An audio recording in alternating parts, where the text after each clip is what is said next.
నమస్కారం. సుఖీభవకు స్వాగతం. ఈ రోజు సుఖీభవలో నెలలు నిండకుండానే కాన్పు ఎందుకు? మైగ్రేన్తో బాధపడుతున్నారా? గుండె పనితీరు నెమ్మదించిందా? యాంటీబయోటిక్స్ ని అతిగా వాడితే అనర్థాలే. ఇంకా హెల్త్ టిప్. కాల వ్యవధికి నోచని ఏదైనా అకాలమే. నెలలు నిండకుండానే జరిగే కాన్పు కూడా అలాంటిదే. అమ్మ గర్భంలో బిడ్డగా ఎదిగి పరిపూర్ణమైన శిశువుగా రూపుదిద్దుకొని ఆపై మన లోకంలోకి వచ్చేందుకు నవమాసాల గడువు ఉంటుంది. ఈ గడువుకు ముందుగానే కొంతమంది గర్భిణీలకు కాన్పు జరిగిపోతూ ఉంటుంది. నిర్దేశిత కాల వ్యవధికి ముందే కాన్పు కావటం వల్ల పసిగుడ్డులో అనేక సమస్యలు, అనర్థాలు కనిపించే అవకాశాలుంటాయి. ఈ నేపథ్యంలో నెల నిండకుండానే కాన్పు అవ్వటానికి వెనుక కారణాలు, వాటిని అధిగమించే మార్గాల గురించి ఇప్పుడు తెలుసుకుందాం.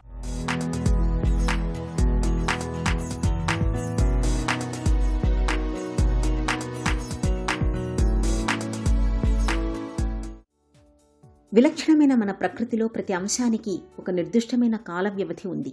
పిందె కాయగా మారడానికి, ఆపై పండుగ పక్వం చెందడానికి కొంతకాలం పడుతుంది. అలాగే పైరు ఏపుగా ఎదిగి ఆపై పంటగా కోతకు వచ్చేందుకు కొన్ని మాసాల గడువు ఉంటుంది. అలాగే గుడ్డు పొదిగి పక్షిపిల్ల బయటకు రావడానికి కొంతకాలం పడుతుంది. ఇదే సూత్రం మనకు వర్తిస్తుంది. అమ్మ కడుపులో బిడ్డగా ఎదిగి పరిపూర్ణమైన శిశువుగా రూపుదిద్దుకొని ఆపై మన లోకంలోకి వచ్చేందుకు మనకు నవమాసాల గడువు ఉంది. అయితే కొన్నిసార్లు ఈ గడువుకు ముందుగానే నిర్దేశిత కాల వ్యవధికి ముందరే పసిబిడ్డ మన లోకంలోకి వచ్చేస్తుంటుంది. ఈ రకమైన ముందస్తు ప్రపంచానికి తల్లి వైపు నుంచి, బిడ్డ వైపు నుంచి చాలా కారణాలే కనిపిస్తాయని చెబుతారు డాక్టర్లు. మనకి premature labour or preterm deliveries అంటే మనకి నెలలో నిండకుండా పుట్టడం. సో అయితే ఏ నెలని మనము ఒక కట్ ఆఫ్గా తీసుకుంటాం. 37 కంప్లీటెడ్ వీక్స్ని మనం టర్మ్ అంటాం అన్నమాట. సో 37 వీక్స్ ముందు 36 + 6 days is also said to be preterm, but it is said to be a late preterm.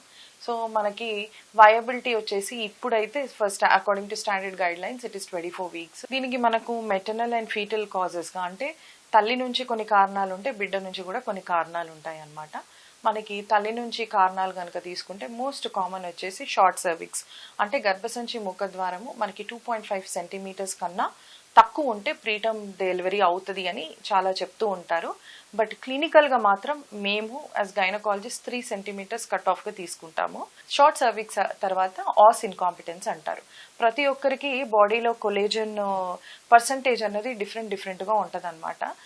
Especially PCOD ఉన్న వాళ్ళలో కొలేజన్ డెఫిషియన్సీ ఉంటుంది. సో ఈ కొలేజన్ అన్నది it will decide the strength of your ఆస్.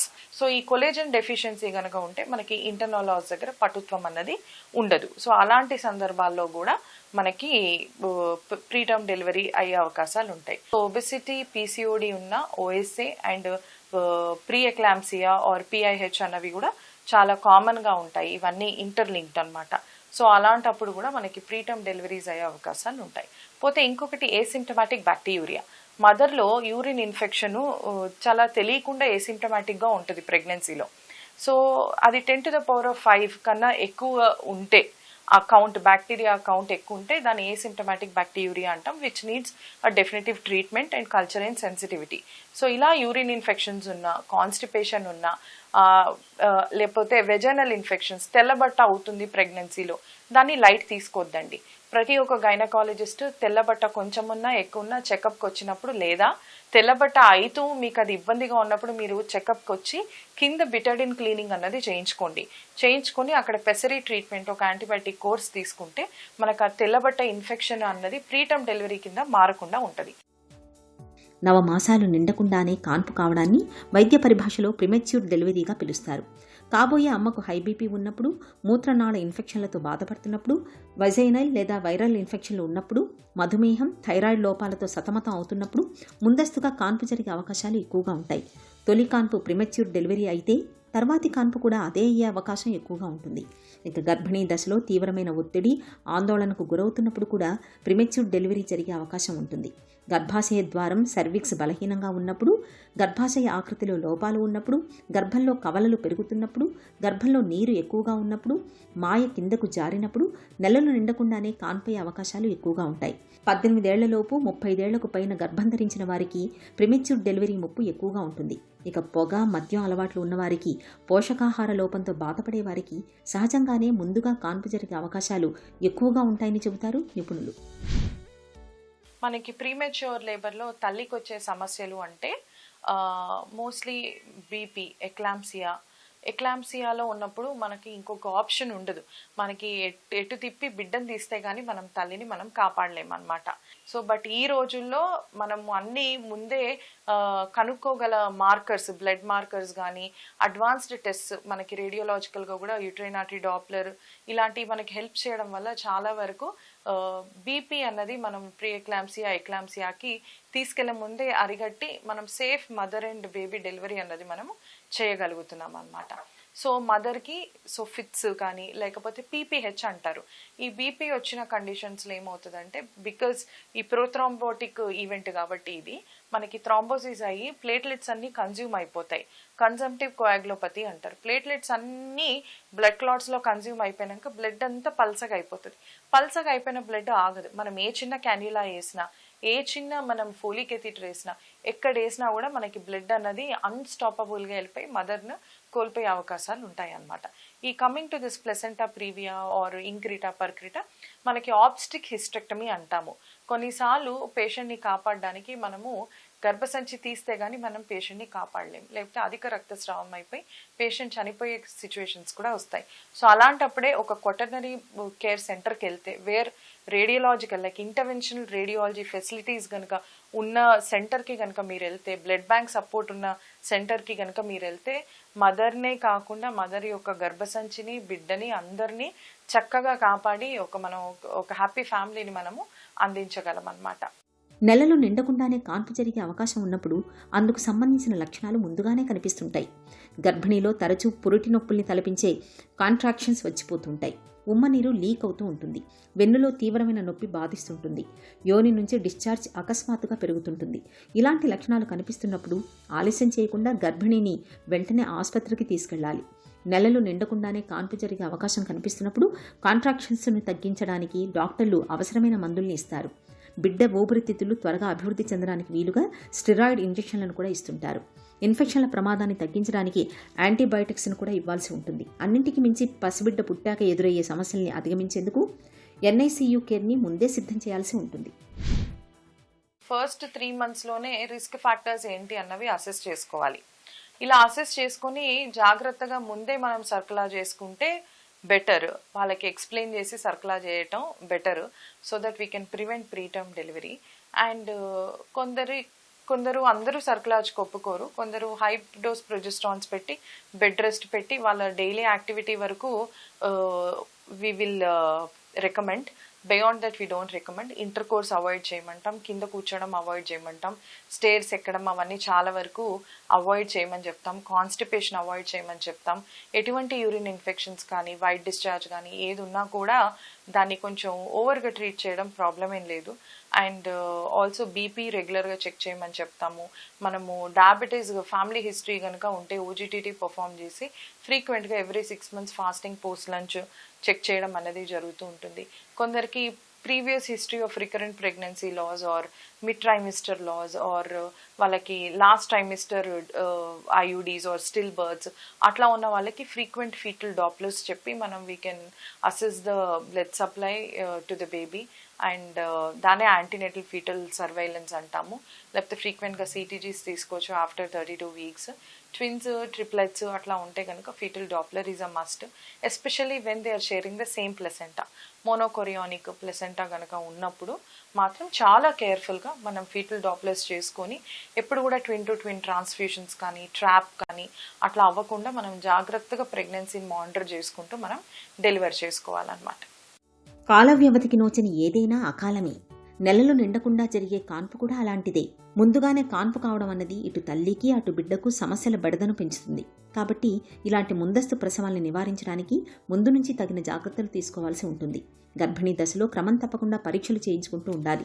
ఇన్ఫెక్షన్ల విషయంలో జాగ్రత్తగా ఉండాలి. ముఖ్యంగా మూత్రనాళ ఇన్ఫెక్షన్లను ఏమాత్రం అశ్రద్ధ చేయకూడదు.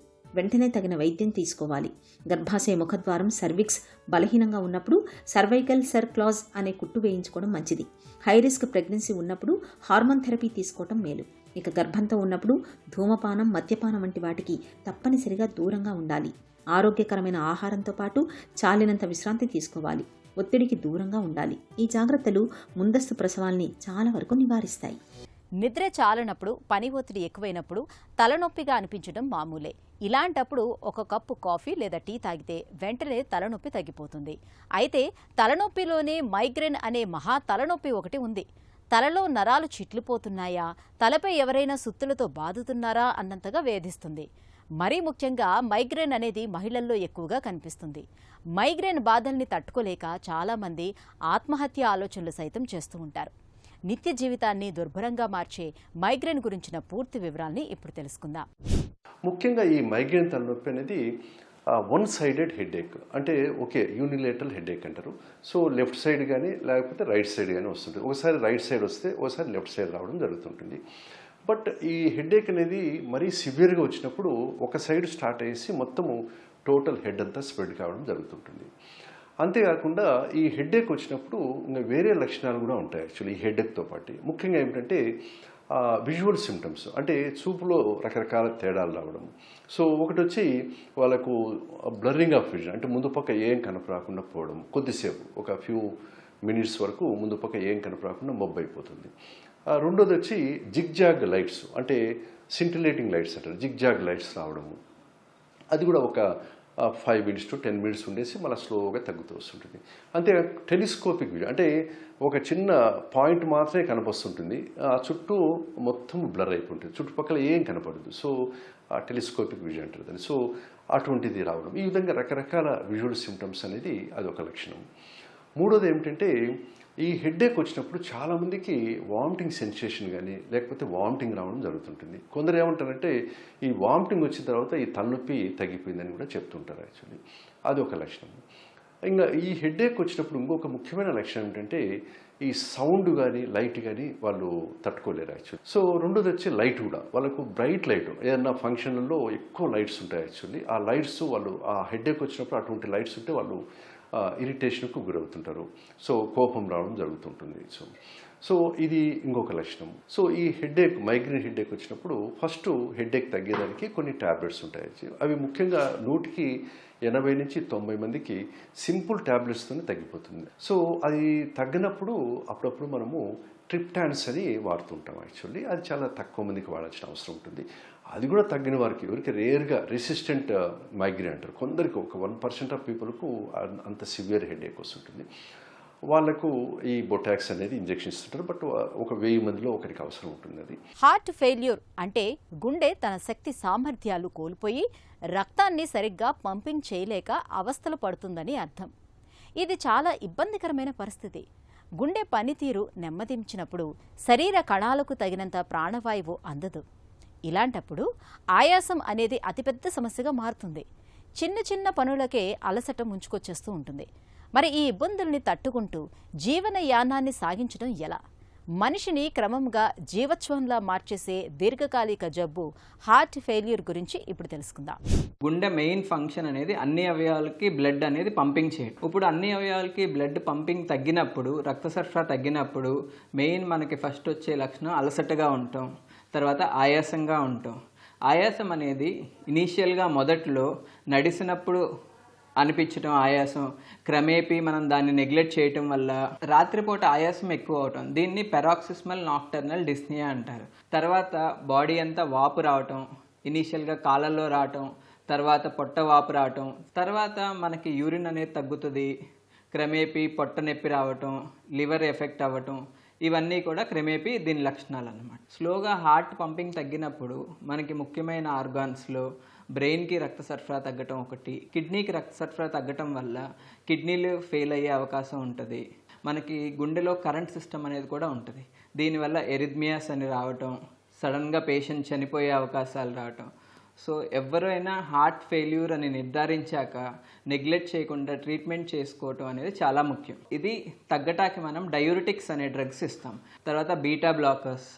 ఇప్పుడున్న కాలంలో ది వండర్ఫుల్ డ్రగ్స్ అంటే ఆర్ని. వీటి వల్ల చాలా అధ్యయనాల్లో హార్ట్ పంపింగ్ అనేది పెరుగుతుందని నిర్ధారించాయి. దీనివల్ల వచ్చే సిమ్టమ్స్ కూడా కంట్రోల్ అవుతున్నాయి అని తెలిసింది. ఇంకొకటి డాపాగ్లిఫోసిన్ ఆర్ SGLT2 ఇన్హిబిటర్స్. వీటి వల్ల ఏంటంటే మనకి షుగర్ కంట్రోల్లో ఉంటుంది, దీంతో పాటు మనకి హార్ట్ ఫెయిల్యూర్ వల్ల వచ్చిన సిమ్టమ్స్ తగ్గుతాయి. క్రమేపీ పంపింగ్ కూడా చాలా అధ్యయనాల్లో పంపింగ్ కూడా పెరిగిందని నిర్ధారించారు. తర్వాత మెడికల్ మేనేజ్మెంట్ తర్వాత డివైస్ థెరపీ అని ఉంటుంది. ఒకవేళ వాళ్ళకి బాగా ఎరిథ్మియాస్ వస్తున్నాయి, ఇలా ఎరిథ్మియాస్ ఎక్కువ ఉన్నప్పుడు ఐసీడీస్ అనే డివైసెస్ పెట్టుకోవచ్చు. తర్వాత సిఆర్టీ, ఇది ఏంటంటే హార్ట్ ఫెయిల్యూర్, ఇంకోటి ఎల్బీబీబీ అనే కండిషన్ ఉంటుంది. వీళ్ళల్లో హార్ట్ పంపింగ్ ఇంప్రూవ్ అయ్యి సిమ్టమ్స్ కూడా ఇంప్రూవ్ అయ్యే అవకాశాలు అనేది ఉంటుంది. ఇంకా చివరి స్టేజెస్లో హార్ట్ ట్రాన్స్ప్లాంట్. పిచ్చుకపై బ్రహ్మాస్త్రంలా ఇవాళ మనలో చాలా మంది ప్రతి చిన్న అనారోగ్యానికి యాంటీబయోటిక్స్ని వాడేస్తున్నారు. ఫలితంగా ఉన్న కొద్దిపాటి యాంటీబయోటిక్ మందులకు నిరోధకత వచ్చేసి అవి పనిచేయని పరిస్థితి ఎదురవుతోంది. ప్రపంచవ్యాప్తంగా యాంటీ మైక్రోబియల్ రెసిస్టెన్స్ అనేది నేడు ఒక పెద్ద సమస్యగా మారుతోంది. దీంతో డ్రగ్ రెసిస్టెన్స్ను ఎదుర్కొనేందుకు మరింత ఖరీదైన మందుల్ని వాడాల్సి వస్తోంది. సర్జరీల సమయంలో కూడా చిక్కులు తప్పటం లేదు. ఈ నేపథ్యంలో యాంటీబయోటిక్ మందుల వాడకంలో మనకు ఎలాంటి అవగాహన అవసరమో డాక్టర్ని అడిగి ఇప్పుడు తెలుసుకుందాం.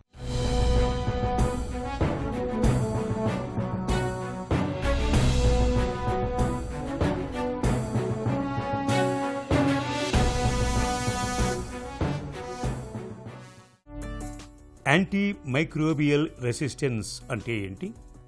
మీరు చాలాసార్లు వింటూ ఉంటారు, చాలామందికి ఇన్ఫెక్షన్స్ వస్తాయంటే జలుబు, దగ్గు, జ్వరం, వీటితో పాటు ఏదన్నా ఆపరేషన్ అయిన తర్వాత కానీ లేదన్నా ఏదైనా దెబ్బ తగిలిన తర్వాత కానీ ఇన్ఫెక్షన్స్ రావడం. సో ఇన్ఫెక్షన్స్ వచ్చినప్పుడు వాటిని మనం ట్రీట్ చేయడానికి యాంటీబయోటిక్స్ అనేవి ఇస్తూ ఉంటాం. సో రకరకాల సూక్ష్మక్రిములు ఉంటాయి, అంటే బ్యాక్టీరియా, ఫంగస్ అలా. సో వీటికి ఒక్కొక్క దానికి ఒక రకమైన యాంటీబయోటిక్ ఇస్తూ ఉంటాం అనమాట. సో ఎప్పుడైతే మనం ఇచ్చే యాంటీబయోటిక్స్కి ఈ సూక్ష్మక్రిములు రెస్పాండ్ అవ్వడం ఆపేస్తాయో దాన్నే మనం యాంటీమైక్రోబియల్ రెసిస్టెన్స్ అంటాం అనమాట. అంటే మనం రెగ్యులర్గా వాడే మందులకు ఇన్ఫెక్షన్స్ అనేది తగ్గకపోవడము, లేదంటే మామూలు ఇన్ఫెక్షన్ తగ్గడానికి చాలా రోజులు పట్టడము అన్నదే యాంటీమైక్రోబియల్ రెసిస్టెన్స్. ఏఎంఆర్ పరిస్థితికి ఎలాంటి కారణాలను చెప్పుకోవచ్చు?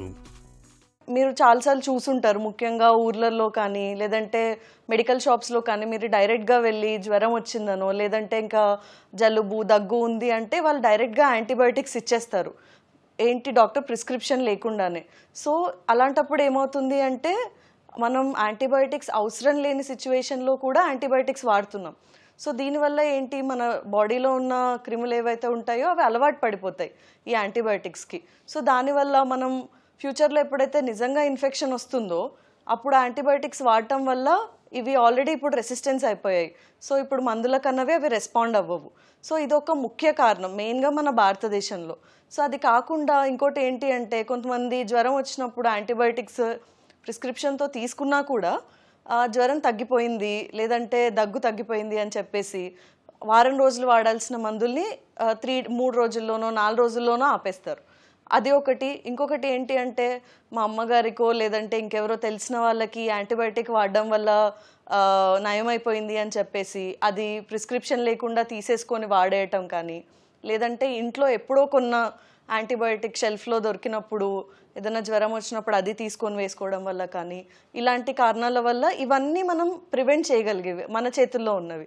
సో అవి కాకుండా ఈ మధ్యకాలంలో వేరే కారణాలు ఎలా ఉన్నాయి అంటే పౌల్ట్రీ ఇండస్ట్రీలో, అంటే హెన్స్కి కానీ లేదంటే ఆవులకు కానీ ఏమైనా చిన్న ప్రాబ్లమ్స్ వచ్చినప్పుడు లేదంటే వాటి ప్రొడక్షన్ ఇంక్రీజ్ చేయడం కోసం కూడా ఈ యాంటీబయాటిక్స్ ఇస్తున్నారు. సో అవి ఏంటి అంటే మిల్క్లో రావడం వల్ల మనం తెలియకుండా అవి తీసుకోవడం వల్ల కూడా ఇలా అవుతుంది. ఇంకా కొన్ని కారణాలు వచ్చేసి ఫార్మస్యూటికల్ ఇండస్ట్రీస్. సో ప్రొడక్షన్ అయిపోయిన తర్వాత వాళ్ళ వేస్ట్ ఏదైతే ఉందో అది వాటర్లో కలిసిపోతుంది. సో దాంట్లో కూడా కొన్ని యాంటీబయాటిక్ రెసిడ్యూస్ ఉండడం వల్ల అవి అలాంటి కంటామినేటెడ్ వాటర్ కనుక ఒకవేళ మనం తీసుకున్నట్లయితే సో అక్కడి నుంచి కూడా ఈ యాంటీబయాటిక్ రెసిస్టెన్స్ అన్నది వస్తుందన్నమాట. యాంటీ మైక్రోబియల్ రెసిస్టెన్స్ అనేది ఎందుకు ప్రమాదకరం? మామూలుగా ఏంటంటే ఏదైనా ఇన్ఫెక్షన్ వచ్చినప్పుడు ఒక యాంటీబయాటిక్, ఇప్పుడు వరల్డ్ హెల్త్ ఆర్గనైజేషన్ నుంచి మన గవర్నమెంట్ ఆఫ్ ఇండియా నుంచి ఏదైనా ఇన్ఫెక్షన్ వచ్చినప్పుడు సపోజ్ టైఫాయిడ్ వస్తే ఒక పర్టికులర్ యాంటీబయాటిక్ వాడాలి, లేదంటే మలేరియా వస్తే ఒక రకమైనది వాడాలి అని ఆల్రెడీ ప్రోటోకాల్స్ ఉన్నాయన్నమాట. సో ఇప్పుడు ఏమవుతుందంటే మీరు మెడికల్ షాప్స్ నుంచి తీసుకోవడం వల్ల కానీ లేదంటే ప్రిస్క్రిప్షన్ లేకుండా కానీ మెడికేషన్స్ యూజ్ చేసినప్పుడు ఏమవుతుందంటే మీరు ఒక జబ్బుకి వాడాల్సిన యాంటీబయాటిక్ కన్నా దానికన్నా స్ట్రాంగ్ యాంటీబయాటిక్ వాడతారు. సో ఫ్యూచర్లో అలాగే యూస్ చేయడం వల్ల చాలామంది ఏమవుతుందంటే ఈ నార్మల్ యాంటీబయాటిక్స్ కన్నది రెసిస్టెన్స్ వచ్చేస్తుంది.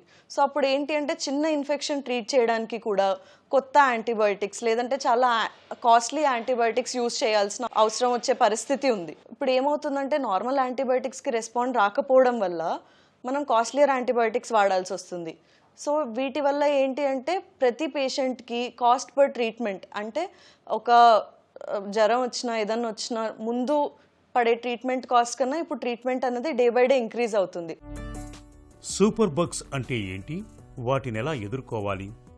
ఈ సూపర్ బగ్స్ అంటే ఏంటి అంటే హాస్పిటల్స్లో మనకు మెడికల్ సెక్టర్లో ఉన్న యాంటీబయాటిక్స్కి యాంటీఫంగల్స్కి ఏవైతే రెసిస్టెంట్ అయిపోయి మనం ట్రీట్మెంట్ ఇచ్చినా అవి రెస్పాండ్ అవ్వకుండా అయిపోతాయో అవే సూపర్ బగ్స్ అంటారనమాట.